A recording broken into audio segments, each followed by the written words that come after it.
4PM news network में दोस्तों आपका स्वागत है। मैं हूं आपके साथ राशिद जहीर। दुनिया का घटनाक्रम कितनी तेजी से बदल रहा है ये आने वाला समय आपको बता देगा।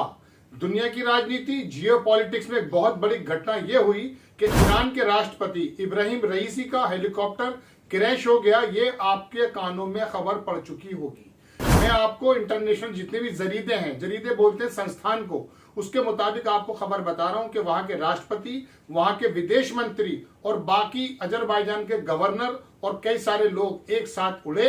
कहां से? अजरबैजान, जो कभी कभी सोवियत रूस का हिस्सा हुआ करता था। वहां पर एक डैम का इफ्तिताह करना था, ओपनिंग करनी थी।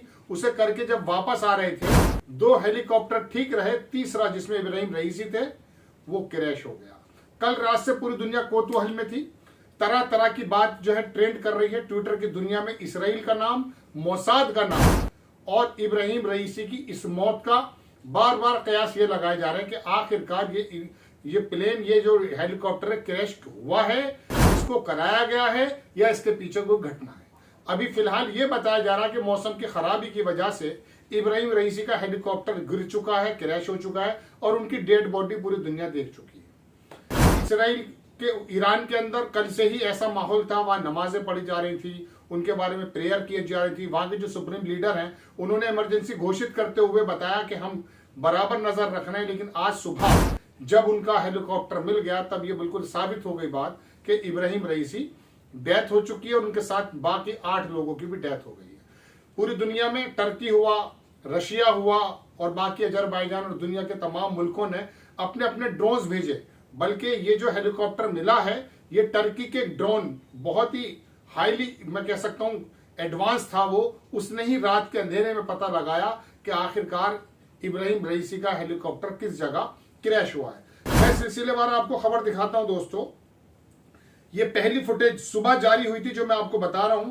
टर्की स्टेट न्यूज एजेंसी अनादोलू, इसने रिलीज किया था एक फुटेज जिसके अंदर एक ऐसा ड्रोन था जो ईरान के अंदर पहुंचा, वहां जिस जगह पर वो क्रैश हुआ था, और which has identified source of heat. उसको शुरुआत में कुछ हीट नजर आई और उसके बाद पता चला कि वहां पर इब्राहिम रईसी का हेलीकॉप्टर क्रैश हो गया। बात यह है दोस्तों, मैं आपको कुछ वीडियोस भी दिखाऊंगा कि वहां पे किस तरह का फॉग था। ये आप तस्वीर देख सकते हैं। अलमायादीन, ये लेबनान का बहुत बड़ा संस्थान है। इसने रात के अंधेरे में वो फुटेज जारी किया और आपको इसमें बताया कि टर्की ने अपने ड्रोन से पता लगा लिया कि कहां था। इब्राहिम रईसी कौन थे और इस वक्त मिडिल ईस्ट और पूरी दुनिया में इब्राहिम रईसी यानी कि ईरान पर नजर किस प्रकार से थी, मैं आपको बताऊं। अगर मैं आपको परसों की खबर बताऊं कि ईरान ने यह डिक्लेयर किया कि हम दरअसल न्यूक्लियर वेपन्स जो हैं पूरी तरह से डेवलप कर चुके हैं और आसपास के जो मुल्क हैं, जो उनके फ्रेंड्स कंट्रीज हैं, उनको वो देना चाहते हैं। पूरी दुनिया जानती है कि गाजा के अंदर जो इसराइल की तरफ से जो बर्बरियत हो रही है, जो वहां पर बेकसूर लोगों को मारा जा रहा है या हमास के लोगों को मारा जा रहा है, उसके पीछे गाजा के अंदर जितने हथियार पहुंचाए जा रहे हैं, ऐसा माना जाता है कि उनके पीछे जो है ईरान है। हिजबुल्ला जो लेबनान के अंदर बहुत बड़ी ताकत है, उसको ताकत पहुंचाने वाले ऐसा माना जाता है कि वहां भी ईरान और इब्राहिम रईसी हैं। और हुती यमन के अंदर जो असला पहुंचता है, इन चीजों के बारे में कहा यह जाता है कि बेसिकली ईरान अपनी प्रॉक्सी वार के जरिए दुनिया से लड़ रहा है। अमेरिका के सामने किस प्रकार से इब्राहिम रईसी आए थे ये आपको मालूम है। जब इसराइल ने उनकी एम्बेसी पर सीरिया में हमला कर दिया, उसके बदले में जब ईरान ने हमला किया तो इस तरह के ड्रोन्स मारे गए, इस तरह के मिसाइल मारे गए, दुनिया ने देखा। बहरहाल अमेरिका की नजर और पूरी दुनिया की, यूरोप की नजर इब्राहिम रईसी पे थी। अब बात ये चल रही है, मैं आपको पहले कुछ वीडियोस दिखा देता हूं कि इब्राहिम रईसी का शव कैसे मिला। आपको दिखा देता हूं स्क्रीन पर। हमारे एडिटर अगर चाहेंगे इसको एडिट करके लगा के देख सकते हैं। ये इब्राहिम जो है रईसी, उनका शव है और बाकी वहां पर हेलीकॉप्टर के शॉट्स भी मैं आपको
और दुनिया के तमाम लोगों ने अपनी कैंडोलेंस दी है, मोदी जी ने भी इनको कैंडोलेंस दी है और बहरहाल श्रद्धांजलि दी है। लेकिन अब बात ये चल रही है कि इब्राहिम रईसी का हेलीकॉप्टर गिरा है या फिर गिराया गया। ट्विटर पर जाइए, हम अपनी तरफ से कोई आधिकारिक बात आपको नहीं बता सकते, लेकिन माना यह जा रहा था कि इस ईरान जो है basically in front of the Europe, America की नजर में किरकिरी बना हुआ है।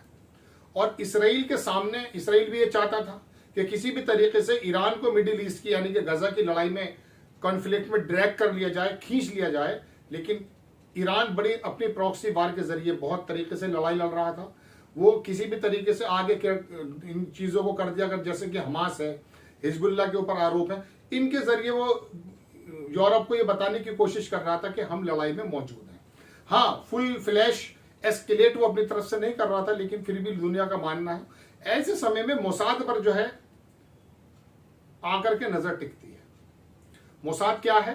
मोसाद इसराइल का वो एक ऐसा संस्थान है जो इसराइल के बाहर जितनी भी घटनाएं अंजाम दी जाती हैं वो मोसाद के जरिए, और एक शिन बेट है, वो इसराइल का इंटरनल जो प्रॉब्लम्स हैं उसको दूर करता है। इसराइल का आपको मालूम है ड्रोन्स बनाना और जासूसी करना, और हमास के जो पहले अधिकारी थे उनको मारना, खालिद मिशाइल हैं उन पर हमला करना, और अभी इसराइल को उस पर सीरिया पे हमला करना, इसके पीछे सब जगह मोसाद का, इसराइल का हाथ माना जाता है।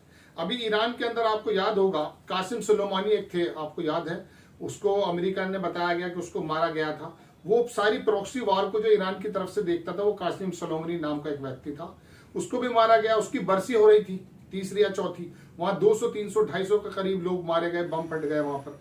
तो ईरान जो है पूरी मिडिल ईस्ट में कैसा रोल अदा कर रहा है कि वहां पर जो मुस्लिम जगत है 57-56 मुल्क, वो तो ज्यादा बोलते नहीं है, लेकिन ईरान उसमें मुखर है।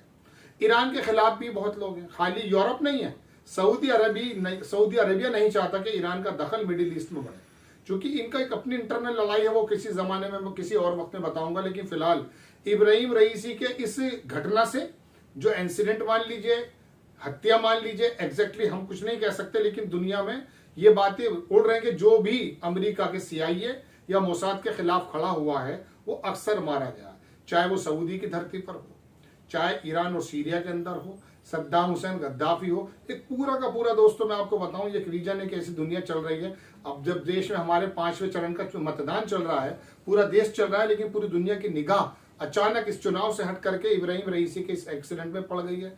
फिलहाल बताया जा रहा है कि उनका जो डेड बॉडीज है वो लेकर गए हैं वहां ईरान के अंदर एक माहौल अजीबोगरीब है। थोड़ा इब्राहिम रईसी के बारे में भी जान लें। हायर जुडिशरी में थे ये, बहुत लोगों को फांसी दी और बड़े सख्त, राष्ट्रपति और सुप्रीम लीडर अलग अलग होते हैं ईरान के अंदर, आपको मालूम है। सुप्रीम लीडर ही बेसिकली जो नियुक्त करता है, और इब्राहिम रईसी के बारे में यह कहा जा रहा था कि आने वाले समय में सुप्रीम लीडर शायद यही बनेंगे खमेनी के बाद। तो दोस्तों बात यह है कि बहुत बड़ी खबर, अगर इसके अंदर मोसाद का, इसराइल का, CIA का यदि कोई हाथ निकलता है, जैसा कि आशंकाएं जताई जा रही हैं, तो आप यकीन मानिए आपका और मेरे सोचने का भी नजरिया बदल जाएगा। पूरी दुनिया इस कन्फ्लिक्ट में पड़ सकती है कि आखिरकार दुनिया में क्या होने जा रहा है। हालांकि हम तो कुछ सुना करते हैं कि 2024 में क्या क्या होने वाला है, लेकिन उसकी शुरुआत वाकई हो चुकी है कि इस प्रकार की घटनाएं, इब्राहिम रईसी की डेथ अगर ये नेचुरल है तो कोई प्रॉब्लम ज्यादा नहीं होगी, क्योंकि वहां पर वो नया बंदा खड़ा कर देंगे। लेकिन अगर इसके अंदर मोसाद, CIA या अमेरिका का हाथ हुआ, जैसे कि न्यूक्लियर ताकत बनने की वजह से पूरा यूरोप, अमेरिका और इन लोगों की नजर में ईरान एक जो है आंखों की किरकिरी बना हुआ था। लेकिन ईरान का जियोपॉलिटिक्स में भी बहुत जबरदस्त रोल था। चीन और रशिया उसके बहुत करीब है, और वो उसका जो पूरा का पूरा बिजनेस है, पूरा कारोबार है, वो लेन देन है, वो अभी जो है ईरान के उसे रशिया के साथ, चीन के साथ और पूरा मिडिल ईस्ट के अंदर जो और बाकी मुल्क हैं, ईरान बड़ी मजबूत ताकत है। जमाने से, दशकों से इसके ऊपर सैंक्शन लगने के बावजूद भी इब्राहिम रईसी और ईरान जो है धीरे धीरे डेवलप हो रहा था। और सबसे बड़ा तो कारनामा ये करके दिखाया कि ये लोग तमाम दुनिया के दबाव होने के बावजूद भी न्यूक्लियर ताकत को हासिल कर चुके, ऐलान भी कर चुके थे। अभी परसों इनकी तरफ से एक ऐलान आया था। बहरहाल दोस्तों बात यह है कि मोसाद का यदि हाथ है तो आप समझ लीजिए कि दुनिया में बहुत कुछ घटने वाला है। ईश्वर से हमारी प्रार्थना यही होगी कि अगर ऐसा हुआ है तो ये नेचुरल हो, इसके अंदर किसी दुनिया में दूसरे मुल्क का हाथ ना हो। अगर ऐसा हुआ तो ईरान भी एक बहुत बड़ी ताकत है, और मिडिल ईस्ट में मुस्लिम कंट्रीज में सबसे बड़ी ताकत अगर मैं कहूंगा तो वो ईरान को ही कहूंगा। तो ईरान अगर ऐसा हुआ और भविष्य में ऐसा कुछ हो गया तो पूरा का पूरा हालात बदल जाते हैं। यूक्रेन पर हमले की वजह से दुनिया में क्या क्या हुआ ये आप जानते हैं। हमारे यहाँ भी अगर महंगाई हो तो यूक्रेन का कन्फ्लिक्ट है, जबकि यूक्रेन एक छोटा सा मुल्क है। ऐसे समय में ईरान अगर इन्वॉल्व हो जाता है जियोपॉलिटिक्स में और इस प्रकार से इसराइल की अमेरिका के सामने आ जाता है तो दुनिया में क्या क्या घट सकता है आप अंदाजा कर सकते हैं। बहुत बड़ी बड़ी खबरें मेरे पास थी, लेकिन फिलहाल मैंने आपको कुछ फुटेज दिखा रहा हूँ वहां पर किस प्रकार से रेस्क्यू ऑपरेशन चला। टर्की ने अपनी फिर एक बार वो जताया, और अब जो है ईरान का जो स्टेट टीवी है उसने भी सुबह ऐलान कर दिया था no sign of life at president helicopter crash site. वहां पर कोई भी जिंदगी का कोई इम्कानात नहीं थे, 9 के 9 लोग वहां पर मारे गए। इब्राहिम रईसी का शव मैंने आपको दिखाया है, वहां पर जा रहा है। एक अजीबोगरीब स्थिति में दौर है। आने वाले वक्त में कोई इसके अंदर अपडेट्स अगर आती हैं तो मैं लेकर आपके सामने हाजिर होता हूं। जय हिंद।